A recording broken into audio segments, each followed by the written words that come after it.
vamos a comentar una escultura y he titulado ese comentario con el nombre de Gladiador frigio o guerrero mexicano, en forma de pregunta. El Museo Nacional de Arte conserva un buen número de esculturas del artista José Manuel Labastida. Y la que vamos a comentar hoy precisamente es conocida como Gladiador frigio. Eso es lo que vamos a tratar de explicar. ¿Por qué Gladiador frigio es correcto o no su nombre? Las obras realizadas en Europa por Labastida comprenden el periodo de 1827 a 1835, algunas de ellas representadas en el MUNAL. Hasta hace poco se tenían escasas noticias de ese escultor. De hecho, ni siquiera tenemos todavía las fechas de su nacimiento y de su muerte, aunque se ubican entre 1800, su nacimiento, y probablemente su fallecimiento antes de 1849. En 1825, junto con Ignacio Vázquez y el estudiante de arquitectura Vicente Casarín, Labastida recibió una pensión por parte del gobierno de Guadalupe Victoria para realizar estudios en Roma. Así decía la pensión y por eso se los conoce como los pensionados en Roma o pensionistas en Roma, aunque pocos de ellos llegaron, solamente Vázquez y Labastida, y todavía llegaron tarde, hacia 1830-31. Los pensionados partieron de México en mayo de 1825 como parte de la comitiva encabezada por el canónigo poblano Francisco Pablo Vázquez, que había sido nombrado por el presidente Victoria ministro plenipotenciario del gobierno de México para negociar el reconocimiento de la Santa Sede a la independencia de México. Lucas Alamán le encargó a Vázquez que en la comitiva incluyera a esos pensionados y que se ocupara de ellos. La corte papal no autorizó a la comitiva mexicana llegar a Roma y Vázquez decidió dejar a estos artistas en París bajo el cuidado de un canónigo mexicano que ahí vivía, del Moral, y con la protección ni más ni menos que del barón Alejandro de Humboldt. De hecho, Alejandro de Humboldt tuvo una gran influencia por las recomendaciones que les daba a esos artistas sobre su orientación clasicista.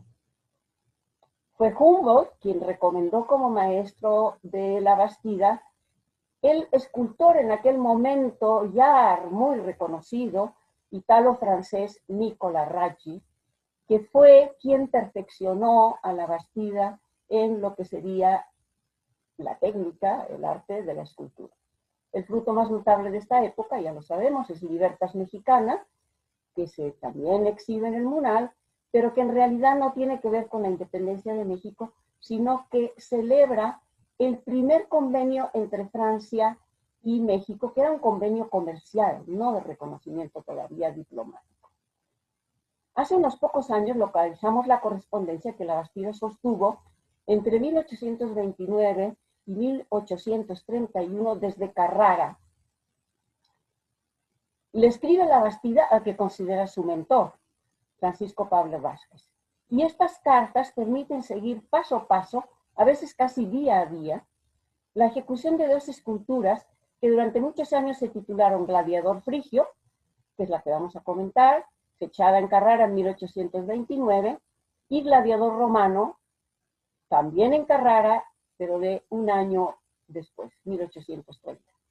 Aunque desde el punto de vista artístico y técnico, la segunda escultura, el Gladiador romano, es mucho mejor, inclusive la calidad del mármol. La primera nos permite entender mejor la génesis y el sentido de esta obra, que representaría a la joven República Mexicana, entendida como una alegoría de su independencia. Vamos a ver que esto cuesta de entender un poco, pero yo pienso que se puede entender. El relato de su ejecución muestra las intenciones del artista, pero también ya nos indica la confusión que se va a crear.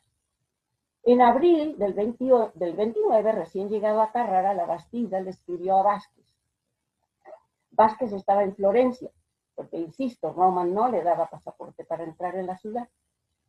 Quiero comenzar alguna cosa grande, fíjense, alguna cosa grande, para mandarla al gobierno. Y desearé que usted me diga su parecer sobre lo que debo hacer, si una estatua o un bajo relieve, y al mismo tiempo quisiera que usted elija el asunto. Fragmento de una carta. En junio Vázquez todavía no le había contestado y la Bastida le reitera que he comenzado a modelar una figura, pero esperando que usted me diga lo que debo hacer para el gobierno.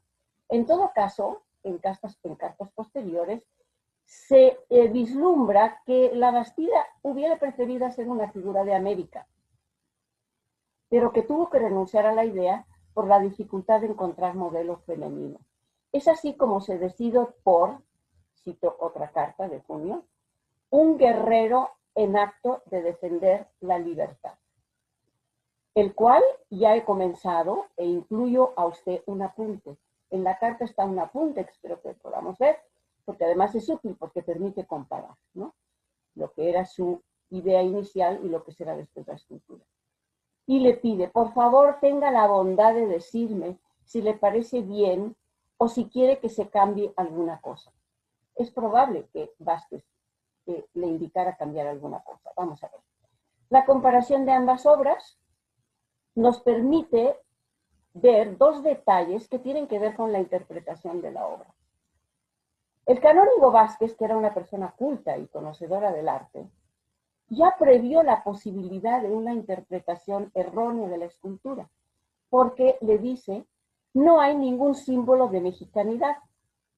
Pero él le contesta, en cuanto a que sea un soldado romano, la estatua que estoy haciendo, no me parece, porque tiene en la cabeza el gorro frigio de la libertad, y a su lado tendrá el águila mexicana que lo distinguirá. Esta águila, si se realizó, nunca formó parte del conjunto. Lamentablemente, Francisco Pablo Vázquez tuvo razón. Y a pesar de que la Bastida llamará a su escultura reiteradamente guerrero mexicano o guerrero mexicano defendiendo la libertad, solo hasta época reciente, cuando hemos descubierto esas cartas, sabemos que estas esculturas, porque la otra escultura él la concibe como pareja, utiliza el término francés pendant, estas esculturas eran alegorías de la independencia mexicana. Para terminar, quisiera que entendiéramos, porque nos cuesta un poco, casi 200 años después, ¿por qué los modelos artísticos de la antigüedad clásica representaron a las nuevas repúblicas americanas? Porque eso no ocurrió solo en México. Pensemos inclusive en Estados Unidos, ¿sí? El lugar donde se reúne el Senado, concepto romano, se llama Capitolio, ¿sí? Pero en toda América Latina se hicieron esculturas posteriormente, porque esas son muy tempranas, parecidas a lo que hizo la Bastida, con la diferencia de que muchas de ellas se encargaron a Europa. No las hicieron artistas sudamericanos, sino artistas italianos por encargo de los gobiernos, las nuevas repúblicas americanas. La independencia significaba dejar de ser súbdito de una monarquía, dejar de ser súbdito para convertirse en ciudadano. Las ideas de república y de ciudadano solo tenían un antecedente histórico, la antigüedad grecorromana, la polis griega y su idea de democracia, aunque fuera una idea incipiente, reducida, y la república romana y su concepto de ciudadano. Por otro lado, desde el siglo XVII, las ideas de la Ilustración habían elegido el arte antiguo como el paradigma de belleza, pero de una belleza que, de acuerdo con las ideas de los filósofos de la antigüedad, unían la belleza con la virtud, lo que los griegos llamaban kalos kai agasos, la virtud bella o la belleza virtuosa, la belleza siempre acompañada de la virtud. La estatuaria antigua era la expresión más acabada de esta belleza virtuosa encarnada en la desnudez del hombre, y del hombre que es el héroe que defiende la patria. En esta idea se habían educado las élites políticas ilustradas que construyeron las naciones americanas. México tenía que demostrar al mundo que era merecedora de figurar en el concierto de las naciones civilizadas. Esta es una obsesión de las primeras décadas. México tiene que estar en el concierto de las naciones civilizadas. Y solo había un modelo civilizado según los parámetros de la época, la cultura grecorromana. ¿Y qué pasaba con el mundo antiguo entonces, hasta esas fechas? El mundo antiguo no ofrecía un modelo republicano de hombres libres. El mundo indígena era una prueba del derecho de México a su independencia. Habíamos sido conquistados, teníamos derecho a la libertad y a construir una república. Pero, y con eso quiero terminar, para que veamos con otros ojos esa escultura que es además muy bella y de una técnica realmente muy lograda, que solo la antigüedad clásica era útil para pensar en la construcción de una nación que quería ser republicana, de hombres libres. Una república moderna, fincada en la ética ciudadana. Ojalá esta efemérides que vamos a celebrar sirviera para que estas esculturas, que tienen su réplica en la Alameda, y que nadie sabe ni cómo se llaman ni por qué están allí, quizá fuera el momento de reconocerles el derecho que tienen a figurar en una ciudad que es capital de una república. Y gracias por escuchar este mensaje que nos acerca a nuestras obras.